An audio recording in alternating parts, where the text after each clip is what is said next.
The Ryan and Ryan Power Hour podcast on SportsTownChicago.com.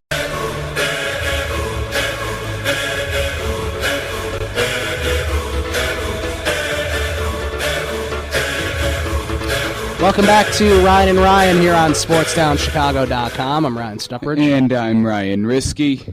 And now we're just going to quickly sort of go over the first few picks up until the Bears pick here. We're going to go over round 2 here of the 2015 mock draft. Spoiler alert.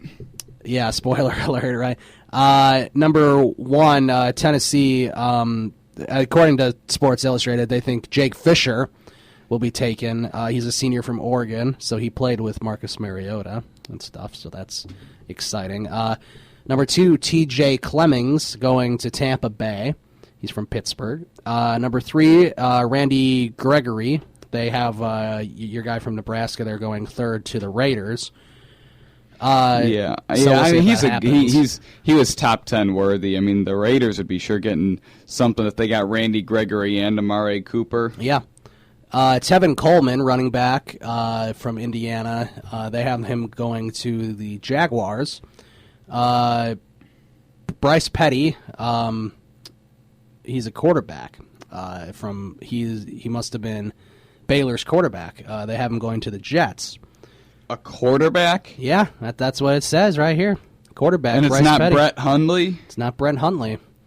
Number 6, Jalen Collins, cornerback from LSU. He's projected to go to the Redskins, it looks like. And the Bears' projected pick, according to Sports Illustrated, is Eli Harold, outside linebacker / defensive end, junior from the University of Virginia. And here's a little blurb on him. Harold's not a finished product and may not provide instant impact, but the Bears need to find ways to put more pressure on the opposing quarterback, and Harold's athleticism and potential are worth investing in. So that's who they think the Bears will take with the 7th pick in the 2nd round. Yeah, I mean, I hope that they can get Randy Gregory, or I'd be okay if they took Landon Collins, because he looks like he could be a pretty solid safety. I know Collins has a lot of bust potential, and they need pass rushers. So, I mean, I that's why I want Gregory to fall to them. Does that mock draft have Amir Abdullah, running back out of Nebraska, going in the 2nd round? I'll look down the list here. Amir Abdullah. Yes, Amir Abdullah, they have him going number 23 to the Arizona Cardinals. It's kind of funny. We were just kind of joking, what if they traded for Adrian Peterson? How good of a running game would that division have? Now they might just get Amir Abdullah instead. Yeah, it looks like Amir Abdullah, according to Sports Illustrated, could slide all the way down to 23 here. I wouldn't mind if the Bears went and traded Forte and drafted Abdullah. I mean, if they could get a 2nd or a 1st round pick for Forte. Yeah. Oh, that's the only way. I mean, I know Abdullah's undersized and probably isn't that much of a pass blocker because he's kind of small, so it's going to be difficult for him. Except he's a tremendous runner. Yes, he is. And I mean, that's what I say. I'd say I would only trade Matt Forte if I got a 1st round pick or a 2nd and a 3rd or a 2nd and a 4th. Something like that. I mean, that'd be the only way I traded him. You have to get a lot in return. Yeah, a lot of return. I know he's 29, except he's coming off one of the best receiving seasons by a running back. I mean, and that's another thing. Forte catches passes. And we were talking about the Martellus Bennett trade rumors yesterday, where, I mean, like, this man has probably had the best season of any tight end last year, probably other than Gronk. Uh-huh. And, I mean, he had a better season than Jimmy Graham. I mean, unless you think you're in full rebuild, there's no reason to trade him unless you can get a 1st round pick for him, which I don't think you will. And, I mean, he loves it here in Chicago. And, I mean, Jay Cutler seems to like throwing it to him. And, well, if they were to trade him, I don't know who the tight end would be. We'd probably be back to the Kellen Davis days. Yeah, I don't know. Without someone that could catch. Right. All right, so that's sort of just a preview of the 2nd round. I believe the draft starts at 6 p.m. Central Time, and that they'll go through the second. Are they doing the 2nd and 3rd rounds today? I think 2nd and 3rd round. Yeah, 2nd and 3rd, and then 4th, 5th, and 6th, I think, on Saturday or something. Honestly, hopefully the Bears can get a pretty good pass rusher with with their second-round pick, get a good pass rush like Randy Gregory or even the guy that Sports Illustrated mock had them taking. Yeah, we'll have to. Hopefully, they just do moves that nobody can really be too upset about, which didn't really happen under the old regimes of the Bears. So, all right, let's move on to hockey here. As the Blackhawks, the number 3 seed Blackhawks and the number 4 seed Minnesota Wild are playing in the second round here. They're going to be tonight playing at 8:30. Tonight at 8:30, starting the second round. Minnesota's been certainly on a hot streak since the end of the regular season. Yes, a lot of that had to do with the play of their goaltender, Devin Dubnyk, who they acquired mid-season and then posted, I think, 7 shutouts. Yeah. 5 or 7. Which is really impressive, especially for a newcomer. And, especially the fact that he was never good before in his career. He was bouncing around team to team, like between Anaheim and Edmonton and I think maybe even Calgary or Carolina. Yeah, I mean, he's a journeyman, and now he's finally hit his groove with Minnesota. They've had pretty good defensive play. And we heard Corey Crawford will be getting the start in net, and hopefully that it's his net for the rest of the postseason. Yeah, I hope so, as they play today and Sunday, and then they'll move to Minnesota. Also today, the Montreal Canadiens and the Tampa Bay Lightning play tonight as well. I think Montreal's going to get that when their goaltender Carey Price is just too good. He knows. I think how to we both carry think Montreal will win that series. Yeah, I mean, Carey Price is just phenomenal, and I mean, every year he carries Montreal. And I mean, and you'd think that he would get tired eventually, and no, he doesn't. At least he doesn't show that he is, and I mean, he's just a phenomenal goaltender. He might be the best in the league right now since Ryan Miller's kind of gotten up there in age. Right. Last night, did you see this? That the Washington Capitals won the game with like 1 second left. 1.3 seconds left there. Ovechkin passed it to Joe. Ovechkin passed it to Joel Ward, who was right in front of the net with no defenders near him. Yeah, and he buried it past Lundqvist. Did the Rangers tie it up late? I'm not sure if the New York Rangers, because it was 1-0 Washington. I think it was 1-0 like pretty late into the game, right?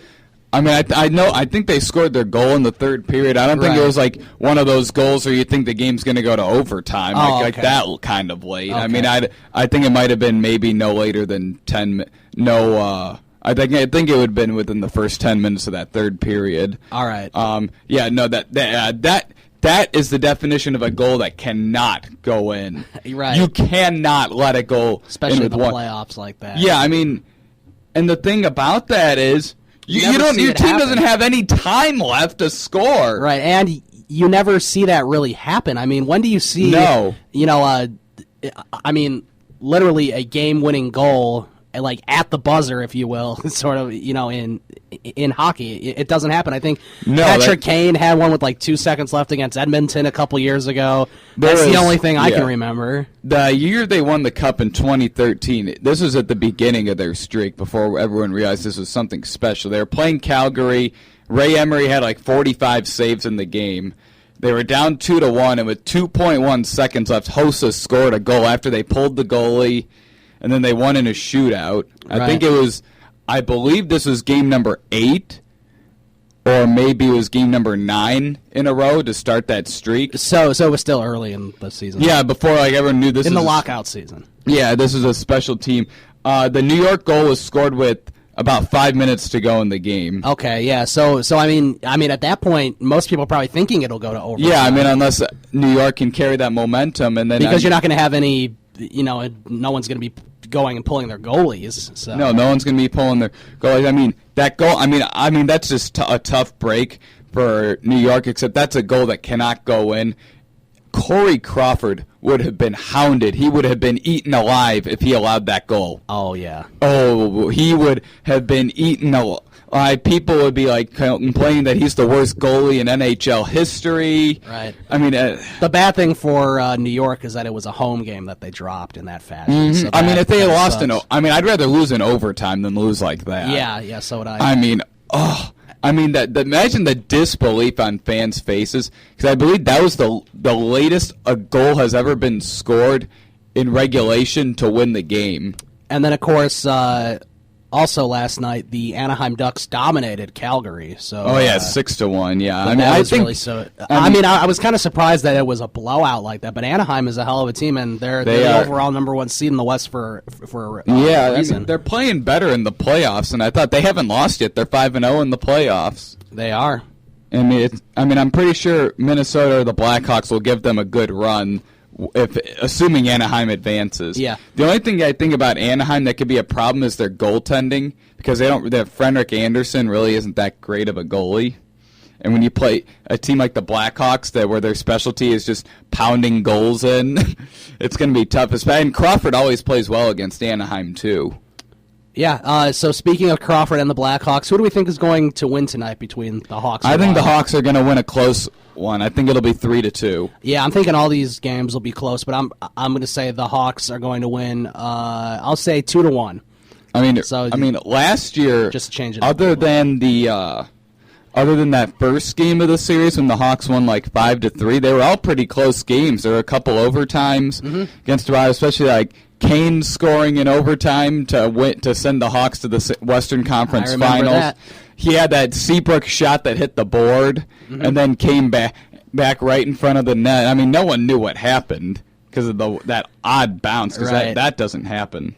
Yeah, so Hawks, Wild tonight. That'll be a big game. And then Montreal and Tampa Bay start off their second-round matchups as well. That could be a frustrating series for Tampa Bay's offense. I mean, hopefully Crawford goes back to being Crawford. I hope so, too. I hope we don't have to see Darling, because if we see Darling again, that means Crawford's not doing good again. Right. I mean, I think Crawford's going to play well. He's played well the last 2 years against Minnesota. I feel like as the playoffs keep going on, he's going to just become a better and better goalie. So. Right. I mean, it might have been fatigue, or he just wasn't ready, or whatever. I mean, I think Nashville's a hell of a team too. So. Yeah. I mean, I think he's back, and he's going to play really well this series. Right. All right. So that was our little hockey preview for tonight. You can tweet at us who you think is going to win between the Hawks and Wild for this game one or for the series. Don't tweet at us if you're going to say the Wild. Yeah, don't tweet at us if you're for the Wild, which I don't think many people are. My Twitter handle's at Ryan Stuprich. I'm at rrisky16. Now, is your friend that lives in Minnesota right now, is he a Wild fan or a Blackhawks fan? He doesn't care about hockey, of course, too much, but he roots for the Hawks. So I don't think he's a big Wild fan, and he hates the Twins because he's a White Sox fan. So obviously he hates the Twins. He obviously hated what happened last night. That's what we'll talk about next after a short break. We'll talk about Sale really screwing up, and then we'll also talk about the Cubs, and we'll keep you updated on the Cubs. Their game starts in about 13 minutes, so we'll also keep you updated on what's happening with John Lester on the mound and between the Cubs and the Brew Crew. You're listening to Ryan and Ryan here on SportsTownChicago.com. The Ryan and Ryan Power Hour podcast on SportsTownChicago.com.